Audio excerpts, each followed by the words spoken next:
L'élection présidentielle en France est donc prévue le dimanche prochain. Quel candidat pour le continent? Votre candidat, Monsieur le Président, entre les deux favoris, Hollande et Sarkozy? Je regarde les sondages comme tout le monde. Je n'ai pas de candidat favori parce que les candidats sont en train de candidater sur la base, disons, de programmes. Des programmes qui concernent beaucoup plus les Français, même s'il y a un volet qui concerne quand même l'extérieur, à travers les relations que la France doit avoir avec l'Afrique, plus spécifiquement.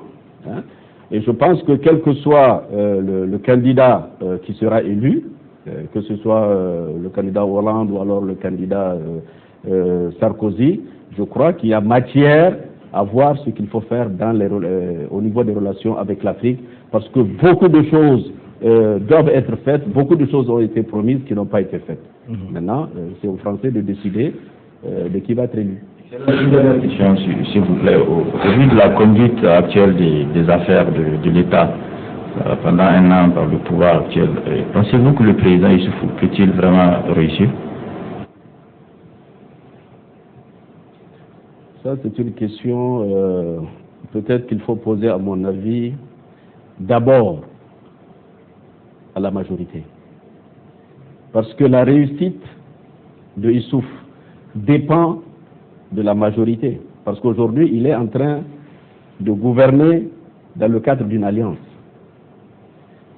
Et très sincèrement, je pense que cette question, en posant ça à la majorité, ça leur permettra de savoir, de se poser la question de savoir si ceux qu'ils sont en train de faire autour du président Issouf peuvent l'amener donc vraiment à la fin de son mandat, donc avec les résultats qu'il escompte. Pourquoi je dis ça? Parce que pour moi, le président de la République, jusqu'à maintenant, peut-être que plus tard ça va changer, et je le souhaite sincèrement, n'est pas le président de tous les Nigériens. On ne le sent pas encore dans son discours. On ne le sent pas dans sa manière de gérer. Il y a beaucoup de choses, peut-être ce serait trop long peut-être pour entrer dans les détails, et ça, l'impression que nous avons, c'est qu'il est prisonnier, disons, de cette majorité.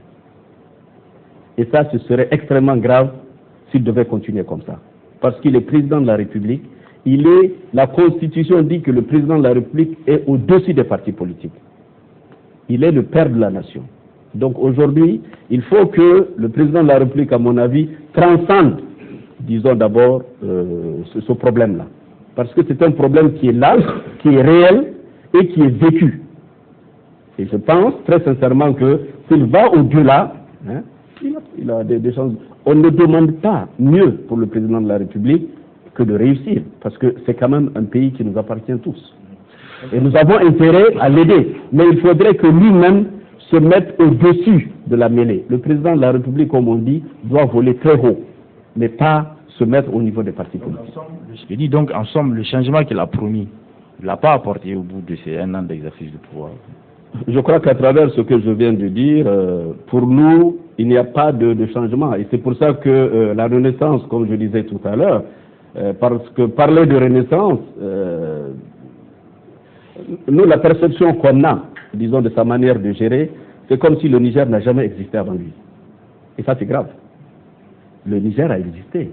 Il y a eu des acquis, il y a eu des erreurs, et ça, nous pensons que les acquis doivent être capitalisés, les erreurs qui ont été commises doivent être évitées, et tout ce qui a été fait au Niger, il faut le reconnaître, n'a pas été fait en 1 an.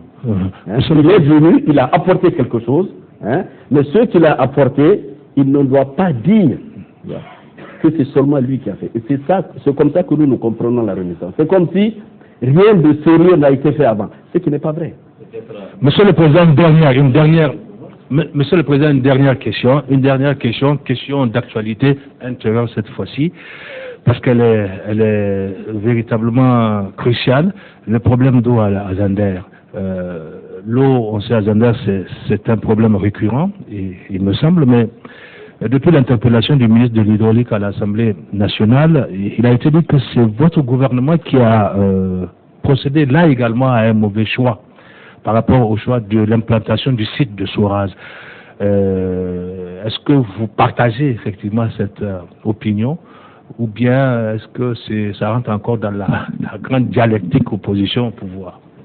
Je pense que c'est quand même regrettable que ce soit le ministre de l'Hydraulique qui dise ça, parce que le ministre de l'Hydraulique était quand même à l'époque, je ne sais plus, secrétaire général ou directeur des infrastructures. En tout cas, il occupait un poste très important à l'époque,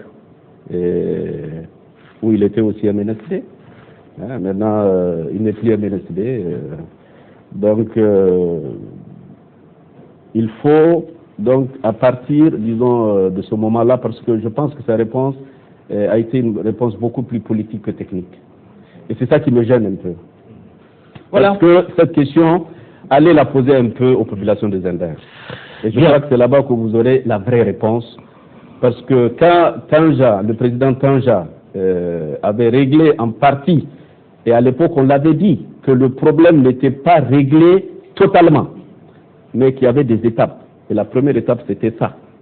Donc, maintenant, dire que c'est parce qu'il y a la raffinerie, parce que la raffinerie a été construite, c'est pour ça qu'il y a moins d'eau à Zender, je pense que vraiment, c'est une aberration.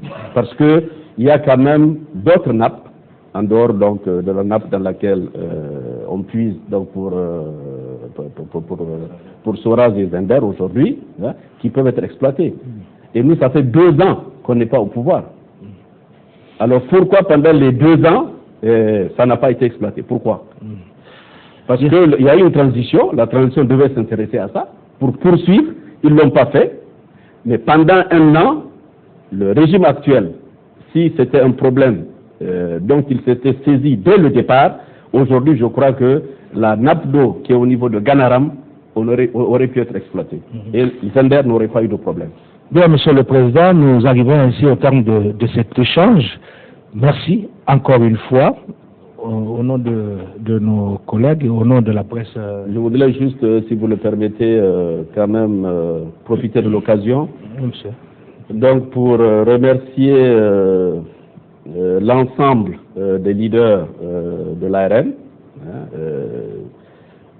remercier et féliciter également l'ensemble des militants des partis membres de l'ARN. Je sais que l'opposition n'est pas facile, mais c'est aussi une expérience, disons, dans la vie politique. Pour beaucoup d'entre nous, nous la connaissons, nous sommes en train de la revivre, mais ce n'est pas une fin en soi. C'est aussi ça la démocratie, c'est ça l'alternance. Je voudrais, pour terminer, adresser un message au président de la République, parce que j'ai lu dans Jeune Afrique une fois, quand on l'a interviewé, le journaliste lui a posé la question de savoir à qui il voulait ressembler. Et il avait dit qu'il voulait ressembler au deuxième calife, Omar al-Khattab, radiallahu anhu, et parce qu'il avait telle qualité. Je pense très sincèrement qu'aujourd'hui, le président de la République doit se souvenir de ça et doit relire un peu le comportement de Omar al-Khattab, radiallahu anhu. Parce qu'il est en train de se comporter d'une autre manière. Parce que le deuxième calife de l'islam dont il a parlé et à qui il veut ressembler était quelqu'un qui disait la vérité. Et c'était ça l'un de ses points forts. Donc c'est le message vraiment que je voulais lui donner. Et il était équitable.